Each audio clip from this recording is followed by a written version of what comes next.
Balik lagi sama podcast kita Psikomi. Si paling ekonomi. Oke, sekarang kayak kita belum kenalan ya kak. Iya nih. Mungkin perkenalkan dulu dari yang sebelah kanan ya kak. Ya, baik. Nama aku Muhammad Ilham Fatur Rahman dari MKS. Oh ya, nama aku Anita Santoso dari MKS juga. Nama aku Nazira Marsha Auni dari MKS juga. Oke, kayak sekarang kita bakalan namanya juga si paling ekonomi ya. Kita ngobrolin nih tentang ekonomi. Seru-seruan. Yaitu pertama itu tentang pengantar. Ekonomi mikro. Iya, pengantar ekonomi mikro. Mungkin ada pertanyaan nggak nih dari Kakak Ilham? Mungkin buat pertanyaan yang pertama ini buat Kak Nazira, Iya. pengen tahu dong apa itu pengertian ekonomi? Pengertian ekonomi mikro itu adalah perilaku individu yang dan perusahaan dalam mengalokasikan sumber daya yang terbatas untuk memenuhi kebutuhan dan keinginan mereka. Itu suatu ilmu ekonomi yang mempelajari seperti itu. Selanjutnya untuk Kak Anin. Oke, untuk sekarang aku mau bertanya kepada Kakak Anin. Boleh banget. Apa sih Kak sifat-sifat ekonomi mikro itu? Jadi ada sifat agar analisa dapat menjadi benar. Itu ada beberapa hal ya kak. Yang pertama yaitu definisi. Jadi agar analisanya ini dapat diterima oleh logik, itu maka setiap variabel ini diberikan definisi. Jadi misalkan usaha ini definisinya apa gitu. Lalu yang kedua ada asumsi pemisalan, tujuannya untuk membatasi analisanya agar teori dan hukum ini berjalan dengan lancar. Yang ketiga yaitu hipotesa. Yang keempat adalah ramalan, estimasi, prediksi, dan forecasting. Jadi ini adalah bagian inti dalam ekonomi mikro ini sendiri. Lalu yang kelima itu penggunaan grafik atau kurva. Yang terakhir itu ada rasionalitas. Mungkin itu beberapa hal yang bisa membenarkan sifat dari ekonomi mikro. Terima kasih Kak Anin. Terima kasih. Nah, pasti kan di dalam ekonomi ini tuh punya masalah-masalah ya kak. Nah, Pasti kompleks banget sih masalahnya. Bisa nggak kak dijabarin gitu? Apa aja sih masalah yang ada di ekonomi mikro ini? boleh. Jadi masalah-masalah ekonomi ini mencakup berbagai tantangan yang dihadapi oleh suatu perekonomian dalam mengalokasikan sumber daya yang terbatas buat memenuhi kebutuhan masyarakat. Nah, masalah-masalah ekonomi ini ada 5 masalah umumnya tuh. Yang pertama tuh ada inflasi. Ya, inflasi itu kan kenaikan umum dan berkelanjutan dalam harga barang dan jasa. Gitu. Nah, yang kedua tuh ada pengangguran. Pengangguran lah udah jadi masalah Banget ya ini. Ini Kayak Gitu. butuh banget banyak pengusaha muda nantinya. buat membuka lapangan pekerjaan. Iya gitu. betul. Nah, yang ketiga tuh ada ketimpangan pendapatan. Ada yang kesenjangan yang signifikan antara pendapatan yang diterima oleh kelompok-kelompok masyarakat yang berbeda. Gitu. Nah, yang keempat ada defisit anggaran atau ketidakseimbangan antara penerimaan dan pengeluaran. Yang terakhir ada ketidakstabilan pasar keuangan atau gejolak atau ketidakpastian dalam pasar saham. Begitu ya kak. Gitu. Mungkin itu masalah-masalah yang ada di Indonesia Masalah-masalah. saat ini ya. Ya.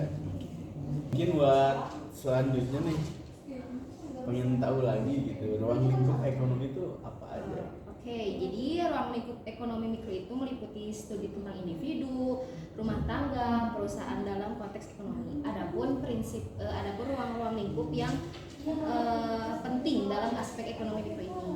Ini ada 9. Yang pertama ada permintaan dan penawaran. Terus yang kedua ada teori konsumen. Yang ketiga ada teori produksi. Yang keempat ada persaingan pasar. Yang kelima ada efisiensi dan kesejahteraan. Yang keenam ada eksternalitas. Yang ketujuh ada ekonomi informasi. Yang kedelapan ada elastisitas dan yang kesembilan ada kebijakan ekonomi. Ekonomi mereka juga mempelajari tentang konsep-konsep biaya produksi, keuntungan, persaingan, elastisitas harga, dan efisiensi alokasi sumber daya. Mungkin bedanya itu kalau kan kita kan di manajemen keuangan syariah nih kak, itu jadi ekonominya itu pasti syariah dong. Insya Allah semuanya aman ya, dunia akhirat. Iya. Oke, sekarang aku bakal nanya nih ke Kak Anin. Apa aja sih Kak metode analisa dalam ekonomi mikro ini? Oke, aku akan jelasin ya. Jadi dalam ekonomi mikro ini dia mempunyai dua metode. Yang pertama metode deduktif, yang kedua itu metode induktif atau empiris. Nah, yang pertama ini metode deduktif. Jadi sebuah metode menarik suatu kesimpulan dari hal-hal yang bersifat umum ke khusus. Jadi, contohnya, besar kecilnya suatu permintaan tergantung dari besar kecilnya pendapatan, harga, dan selera. Kan zaman sekarang anak-anak sekarang tuh sukanya yang murah-murah lah ya, yang cukuplah di kantong pelajar. Mungkin itu bisa jadi analisa gitu. Bahwasanya besar kecilnya suatu permintaan itu tergantung dari si harga ini. Karena murah jadi banyaklah permintaannya. Atau enggak misalkan kayak anak-anak zaman sekarang juga kan suka yang estetik, gak yang old gitu kan, gak yang ketinggalan zaman. Maunya yang modern-modern, pasti yang hal-hal yang berbau modern, terus hype gitu di zaman sekarang tuh pasti mereka mau gitu. Jadi pasti permintaannya tuh melonjak gitu. Nah, yang kedua itu ada metode induktif atau empiris. Jadi metode ini menarik suatu kesimpulan dari bersifat khusus ke umum. Jadi contoh balikan dari deduktif tadi. Contohnya menarik kesimpulan mengenai seberapa besar pengaruh perubahan permintaan terhadap harga, tapi ini diambil dari data-data periodik. Mungkin itu aja dari dua metode ekonomi mikro ini. Oke, terima kasih Kak Ani. Sama-sama. Nah, kan pastinya untuk mencapai suatu tujuan dari ekonomi itu kan pasti ada suatu sistem ya Kak Ilham ya. Mungkin bisa dijelaskan apa aja sih sistem-sistem dari ekonomi mikro ini? Dibuat sistem ekonomi itu ada 3. Yang pertama itu ekonomi pasar. Jadi ekonomi pasar ini keputusan itu dibuat berdasarkan mekanisme pasar. Jadi di mana harga ditentukan oleh permintaan dan penawaran. Nah, yang kedua itu ada ekonomi terencana. Kalau ekonomi terencana ini, pemerintah memiliki kendali penuhnya itu pemerintah. Jadi pemerintah tuh punya kendali penuh gitu buat sistem ini tuh. Nah, yang ketiga itu ada ekonomi campuran. Kalau ekonomi campuran kan gabungan dari ekonomi pasar sama yang terencana. Di mana pemerintah sama pasar tuh punya peran buat ngatur ekonomi itu.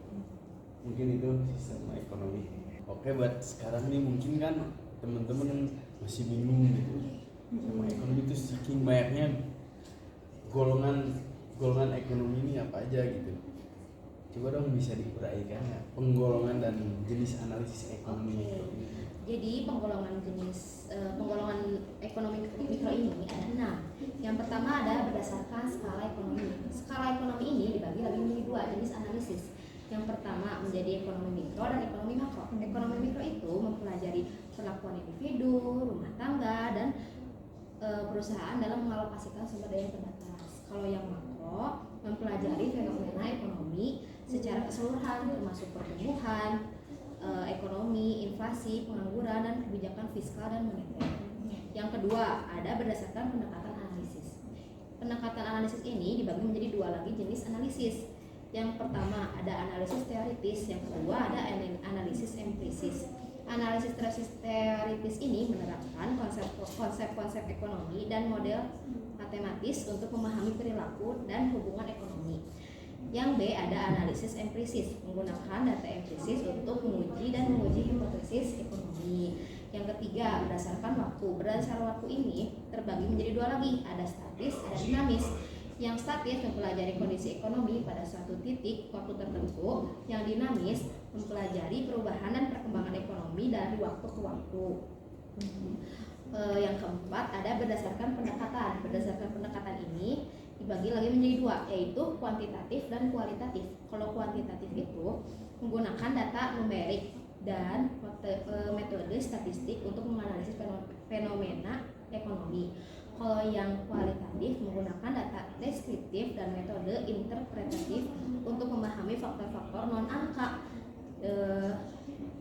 yang mempengaruhi fenomena ekonomi.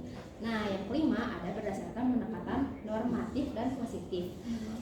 Ini juga dibagi menjadi 2. Yang pertama ada analisis normatif, yang kedua ada analisis positif. Analisis normatif mempertimbangkan nilai-nilai dan tujuan yang diinginkan untuk memberikan rekomendasi kebijakan ekonomi. Kalau yang positif, menganalisis menganalisis fenomena ekonomi secara objektif tanpa mempertimbangkan nilai-nilai dan tujuan yang diinginkan. Yang terakhir ada berdasarkan fokus analisis. Ini juga dibagi menjadi dua, analisis biaya manfaat dan analisis keputusan. Kalau analisis biaya manfaat membandingkan biaya dan manfaat dari suatu kebijakan atau proyek untuk menentukan keputusan yang optimal. Kalau yang analisis keputusan menganalisis pengambilan keputusan individu atau perusahaan dalam situasi yang kompleks atau tidak pasti. Begitu Kak. Banyak sekali ya Kak. Sampai bingung ini. Iya. Buat Kak Ilham, aku mau nanya dong, apa sih prinsip dasar ekonomi mikro itu sendiri gitu? Mungkin teman-teman banyak yang belum tahu nih di rumah. Buat prinsip dasar ekonomi mikro itu ada 3. Yang pertama itu hukum permintaan dan penawaran. Nah, hukum permintaan dan penawaran ini menyatakan semua faktor lain tetap jika harga suatu barang naik, jumlah barang diminta cenderung menurun dan sebaliknya. Nah, yang kedua itu kurva permintaan dan penawaran, menggambarkan hubungan antara harga dan jumlah barang yang diminta atau ditawarkan. Nah, yang ketiga itu elastisitas harga, mengukur seberapa sensitif jumlah barang yang diminta atau ditawarkan terhadap perubahan harga. Nah, mungkin itu prinsip dasar ekonomi mikro. Oke. Seperti yang udah kita ketahui ya teman-teman semua, bahwasanya prinsip dasar, pengertian, ciri-ciri, dan sistem dan lain sebagainya yang telah kita bicarakan, kita obrolin pada podcast kali ini. Mungkin cukup segini aja kali ya, mungkin besok-besok lagi kita beda tema atau gimana. Semoga apa yang kita bicarakan dan kita bahas ini bermanfaat ya buat teman-teman di rumah maupun kita di sini. Kita saling belajar aja. Mungkin itu sekian ya dari kami semua, dari Kak Ilham, Kak Zira, dan saya sendiri. Cukup sekian. Dan terima kasih. Kita tutup dengan si Komi, Si paling ekonomi. Bye.